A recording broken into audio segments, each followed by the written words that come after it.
नमस्कार दोस्तों, चलिए जानते हैं आज की ताजा और मुख्य समाचार और 50 बड़ी खबरों को सिर्फ 10 मिनट में। लेकिन उससे पहले आप इस वीडियो को कहां से देख रहे हैं, कमेंट में जरूर बताएं।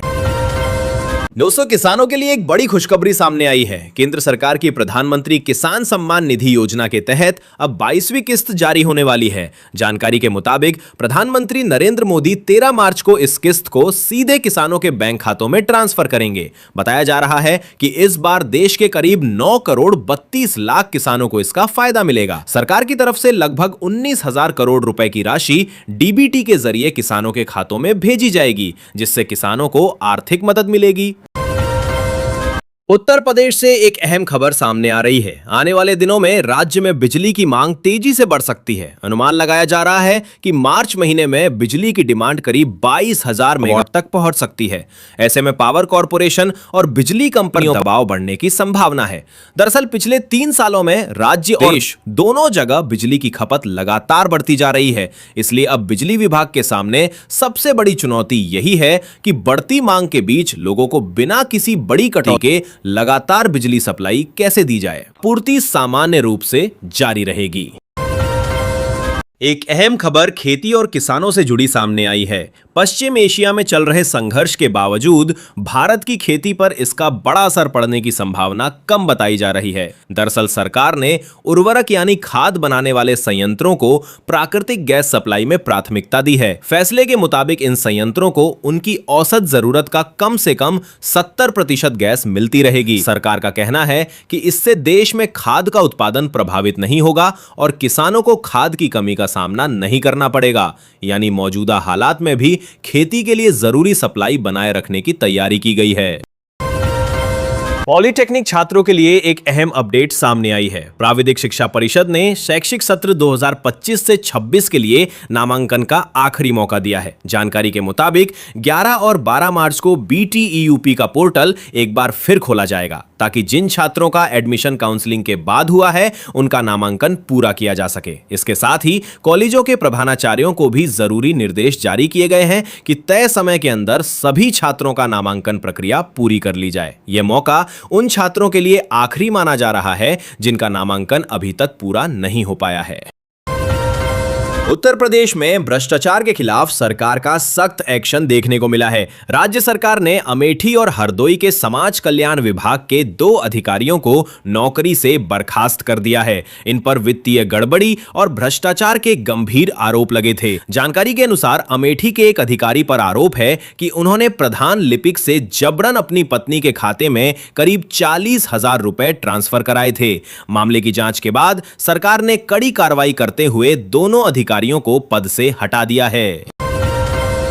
बिहार के दरभंगा से एक हैरान करने वाली खबर सामने आई है। यहां LPG गैस का पर्याप्त स्टॉक होने के बावजूद कई उपभोक्ताओं को सिलेंडर नहीं मिल पा रहा है। खासकर मनीगाछी इलाके में लोगों को काफी परेशानी का सामना करना पड़ रहा है। दरअसल सरकार के नए नियमों के अनुसार अब गैस बुकिंग के लिए पंजीकृत मोबाइल नंबर और eKYC जरूरी कर दी गई है। जिन उपभोक्ताओं की eKYC पूरी नहीं है या नंबर रजिस्टर्ड नहीं है, उन्हें सिलेंडर लेने में दिक्कत हो रही है। यही वजह है कि स्टॉक होने के बाद भी कई लोग गैस सिलेंडर से वंचित रह जा रहे हैं।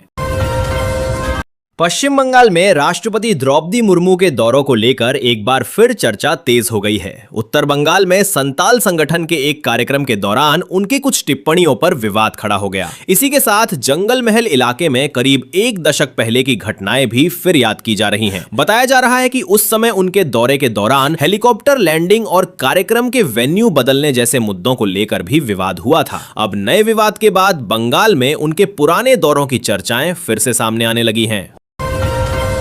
प्रधानमंत्री नरेंद्र मोदी ने बजट से जुड़े एक वेबिनार में कई अहम क्षेत्रों पर खास जोर दिया। उन्होंने कहा कि देश के विकास के लिए शिक्षा, कौशल विकास, स्वास्थ्य, पर्यटन, खेल और संस्कृति जैसे क्षेत्र बेहद महत्वपूर्ण हैं। प्रधानमंत्री ने बताया कि सरकार का मकसद बजट के जरिए लोगों की उम्मीदों और जरूरतों को पूरा करना है। उन्होंने ये भी कहा कि इन क्षेत्रों को मजबूत बनाने से रोजगार के नए अवसर बढ़ेंगे और देश की अर्थव्यवस्था को भी मजबूती मिलेगी। इसलिए सरकार इन सेक्टरों के विकास पर विशेष ध्यान दे रही है।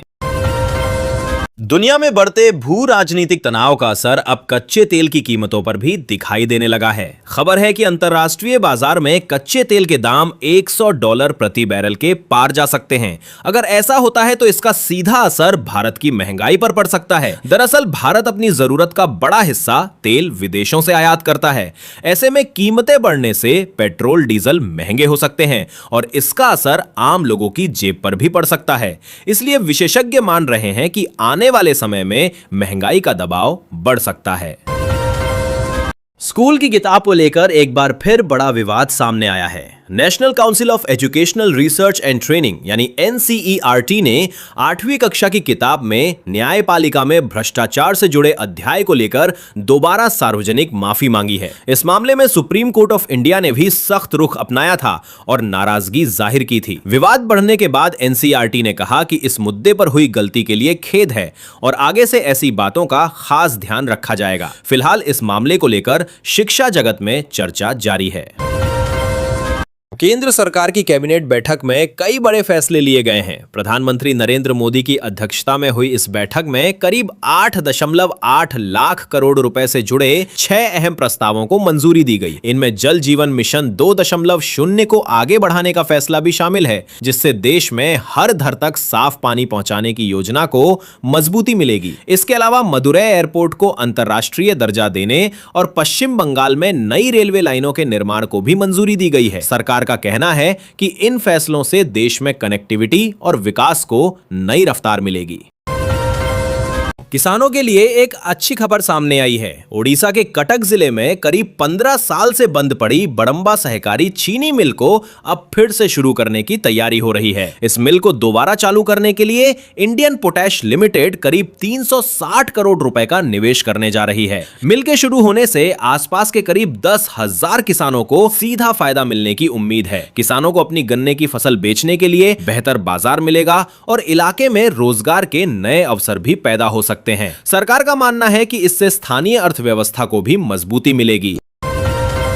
देश की खेती से जुड़ी एक बड़ी खुशखबरी सामने आई है। इस साल भारत में गेहूं उत्पादन नया रिकॉर्ड बना सकता है। अनुमान है कि फसल वर्ष 2025 से 26 में गेहूं की पैदावार करीब 12 करोड़ 2 लाख टन तक पहुंच सकती है, जो पिछले साल से लगभग 2% ज्यादा होगी।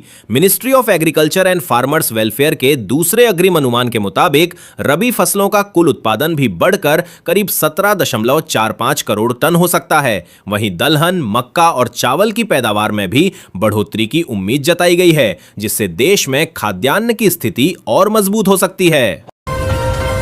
देश में इस साल गेहूं उत्पादन को लेकर अच्छी खबर सामने आई है। Ministry of agriculture and farmers welfare के अनुमान के मुताबिक फसल वर्ष 2025 से 26 में भारत का गेहूं उत्पादन रिकॉर्ड स्तर पर पहुंच सकता है। बताया जा रहा है कि इस बार करीब 12 करोड़ 2 लाख टन गेहूं उत्पादन होने की संभावना है, जो पिछले साल की तुलना में लगभग 2% ज्यादा होगा। अगर यह अनुमान सही साबित होता है तो देश में गेहूं उत्पादन का नया रिकॉर्ड बन सकता है और खाद्यान्न की उपलब्धता भी मजबूत रहेगी।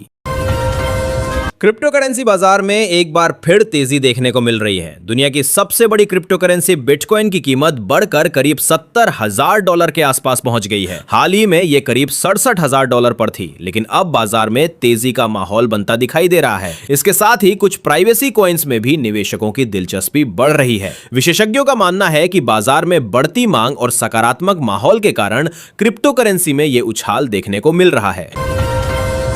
सराफा बाजार से बड़ी खबर सामने आई है, जहां सोने और चांदी दोनों की कीमतों में जोरदार उछाल देखने को मिला है। खास तौर पर सिल्वर की कीमत में बड़ी तेजी आई है। मंगलवार को चांदी करीब 10,975 रुपए बढ़कर लगभग 2,79,000 रुपए प्रति किलो तक पहुंच गई। वहीं गोल्ड की कीमत भी करीब 400 रुपए बढ़कर 1,64,700 रुपए प्रति 10 ग्राम हो गई। बाजार के जानकारों का कहना है कि इंडस्ट्रियल डिमांड बढ़ने और निवेशकों की दिलचस्पी के कारण चांदी में सोने से ज्यादा तेजी देखने को मिल रही है। चांदी की कीमतों में तेज उछाल के बाद अब निवेशकों के बीच मुनाफा वसूली का दौर शुरू हो गया है। हाल ही में चांदी में जबरदस्त तेजी देखने को मिली, जिसके बाद कई निवेशकों ने अपने निवेश से प्रॉफिट बुक करना शुरू कर दिया। रिपोर्ट के मुताबिक फरवरी महीने में सिल्वर ईटीएफ से करीब 826 करोड़ रुपए से ज्यादा की निकासी हुई है, जो पिछले 27 महीनों में पहली बार इतनी बड़ी रही। माना जा रहा है कि चांदी की कीमतों में तेजी के कारण निवेशकों ने फायदा उठाते हुए पैसा निकालना शुरू किया है। अब बाजार की नजर आगे कीमतों की चाल पर बनी हुई है। पंजाब विधानसभा में भारत अमेरिका व्यापार समझौते को लेकर बड़ा फैसला लिया गया है। विधानसभा ने इस समझौते के खिलाफ सर्वसम्मति से निंदा प्रस्ताव पारित किया है। पंजाब के मुख्यमंत्री भगवंत मान ने इस डील को राज्य और किसानों के लिए खतरनाक बताते हुए कड़ी आपत्ति जताई। उन्होंने कहा कि यह समझौता किसानों के हितों को नुकसान पहुंचा सकता है। मुख्यमंत्री ने इसकी तुलना ईस्ट इंडिया कंपनी के दौर से भी की और कहा कि यह 3 कृषि कानूनों से भी ज्यादा खतरनाक साबित हो सकता है। फिलहाल इस मुद्दे को लेकर राजनीतिक बहस तेज हो गई है। बिहार में सड़क निर्माण की प्रक्रिया को अब और आधुनिक बनाने की तैयारी की गई है। ग्रामीण कार्य विभाग ने इसके लिए एक नया मोबाइल ऐप तैयार किया है, जिसकी मदद से अब सड़क निर्माण की डीपीआर यानी डिटेल्ड प्रोजेक्ट रिपोर्ट बनाई जाएगी। इस ऐप का नाम PMGSY ग्राम सड़क सर्वे ऐप है। इसके जरिए सर्वे के दौरान सड़क की जियो टैग फोटो और वीडियो अपलोड किए जाएंगे और उसी आधार पर सटीक डेटा के साथ डीपीआर तैयार होगी। सरकार का कहना है कि इससे सड़क निर्माण की योजना ज्यादा पारदर्शी और तेज हो सकेगी।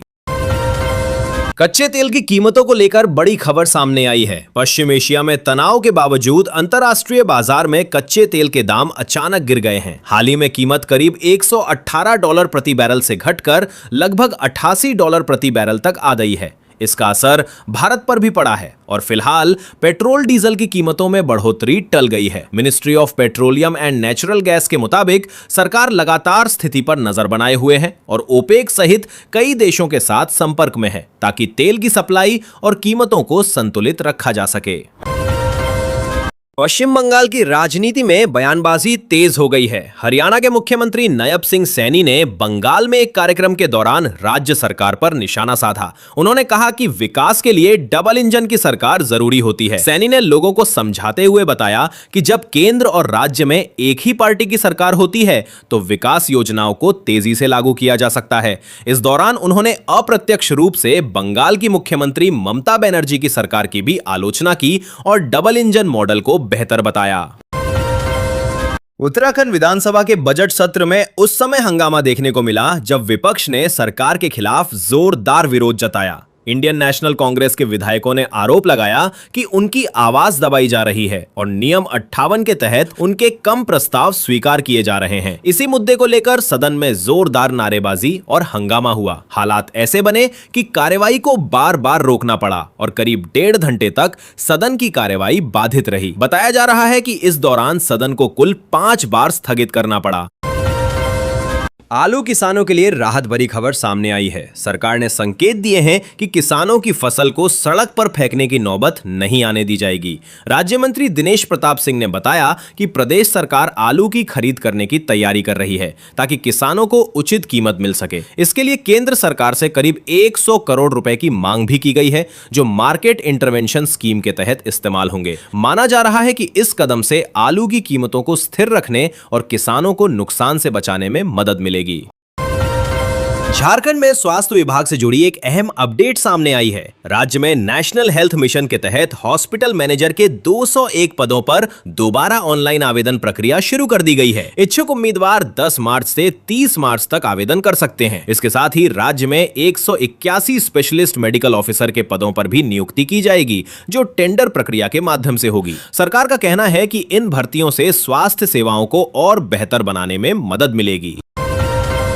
महिलाओं के लिए एक बड़ा अपडेट सामने आया है। केंद्र सरकार नारी शक्ति वंदन अधिनियम के तहत लोकसभा और राज्य विधानसभाओं में महिलाओं को 33% आरक्षण लागू करने पर विचार कर रही है। बताया जा रहा है कि इस आरक्षण को परिसीमन से पहले लागू करने की संभावना पर भी चर्चा चल रही है। अगर ऐसा होता है तो देश की राजनीति में महिलाओं की भागीदारी और मजबूत हो सकती है। माना जा रहा है कि इस फैसले का असर आने वाले चुनावों पर भी देखने को मिल सकता है।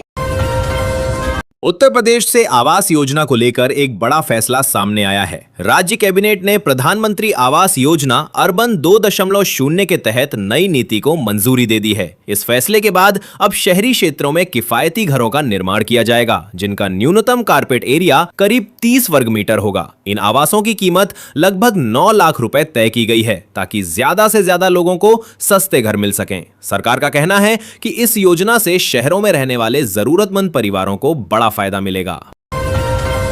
दिल्ली के सरकारी स्कूलों में चल रही ई-टैबलेट योजना को लेकर नई समस्या सामने आई है। जानकारी के मुताबिक हजारों शिक्षकों के लिए यह योजना अब आर्थिक बोझ बनती जा रही है। बताया जा रहा है कि करीब 60,000 शिक्षकों को टैबलेट से जुड़ा भुगतान अभी तक नहीं मिला है। कई शिक्षक पिछले 2 साल से ज्यादा समय से अपने पैसे का इंतजार कर रहे हैं। इस वजह से शिक्षकों में नाराजगी भी देखने को मिल रही है और अब सरकार से जल्द भुगतान कराने की मांग तेज हो गई है। मध्य प्रदेश से शिक्षा क्षेत्र की बड़ी खबर सामने आई है। इस साल 10वीं और 12वीं की बोर्ड परीक्षाओं में कुछ विषयों के प्रश्न पत्रों में गंभीर चूक पाई गई है। भौतिक विज्ञान समेत कई विषयों में सिलेबस से बाहर या गलत सवाल पूछे गए। इस स्थिति को देखते हुए Madhya Pradesh board of secondary education ने परीक्षार्थियों को राहत देने का फैसला किया है। बोर्ड ने घोषणा की है कि प्रभावित छात्रों को बोनस अंक दिए जाएंगे, ताकि उनकी परीक्षाओं का परिणाम प्रभावित ना हो। उत्तर प्रदेश में कानून व्यवस्था को लेकर मुख्यमंत्री योगी आदित्यनाथ ने सख्त कदम उठाए हैं। उन्होंने आगामी त्योहारों, यूपी पुलिस भर्ती परीक्षा और राष्ट्रपति के दौरे को ध्यान में रखते हुए कानून व्यवस्था और प्रशासनिक तैयारियों की समीक्षा की। मुख्यमंत्री ने अधिकारियों को निर्देश दिए कि सुरक्षा और व्यवस्थाओं में कोई कमी न हो और लोगों को किसी तरह की परेशानी न हो। इसके लिए सभी जिला प्रशासन और पुलिस विभाग को विशेष सतर्कता बरतने को कहा गया है। बिहार के किसानों के लिए बड़ी खुशखबरी सामने आई है। प्रधानमंत्री नरेंद्र मोदी 13 मार्च को पीएम किसान योजना के तहत 75 लाख से अधिक किसानों के खातों में सीधे 2,000 रुपए की राशि ट्रांसफर करेंगे। ये 22वीं किस्त होगी, जिसमें देश भर में 9.32 करोड़ से ज्यादा किसानों को कुल 18,640 करोड़ रुपए का लाभ मिलेगा। योजना के तहत लाभ पाने के लिए किसानों का ई-KYC और आधार बैंक लिंकिंग अनिवार्य है। इच्छुक किसान pmkisan.gov.in पर अपने स्टेटस की जांच भी कर सकते हैं। पटना में एलपीजी सिलेंडर की आपूर्ति को लेकर नई खबर सामने आई है। अंतर्राष्ट्रीय तनाव के चलते सिलेंडर की सप्लाई 25 से 30% तक कम हो गई है। अब उपभोक्ता अपने अगले सिलेंडर की बुकिंग केवल 25 दिन बाद ही कर सकेंगे। इसके अलावा सरकार ने डीएसी नंबर और ई-KYC को भी डिलीवरी के लिए अनिवार्य कर दिया है। इसका असर खासकर घरों में गैस की उपलब्धता पर दिख सकता है। इसलिए लोगों को योजना के अनुसार ही सिलेंडर बुक करने की सलाह दी जा रही है। वित्त वर्ष 2025 से 26 के लिए 31 मार्च की तारीख करीब है और अब कुछ जरूरी वित्तीय काम समय रहते निपटाना बेहद जरूरी है। इस सीमा से पहले आपको 8 अहम काम पूरे करने हैं। इनमें एडवांस टैक्स का भुगतान, निवेश प्रमाण जमा करना, धारा 80C और एनपीएस के तहत टैक्स बचत निवेश करना शामिल है। इसके अलावा पीपीएफ और एसएसवाई में न्यूनतम जमा करना, पूंजीगत लाभ की समीक्षा करना और होम लोन के विवरण को अपडेट करना भी जरूरी है। इन कार्यों को समय पर न पूरा करने पर आपको जुर्माना या अतिरिक्त टैक्स भरना पड़ सकता है। इसलिए जल्द से जल्द इन चीजों का ध्यान रखना चाहिए।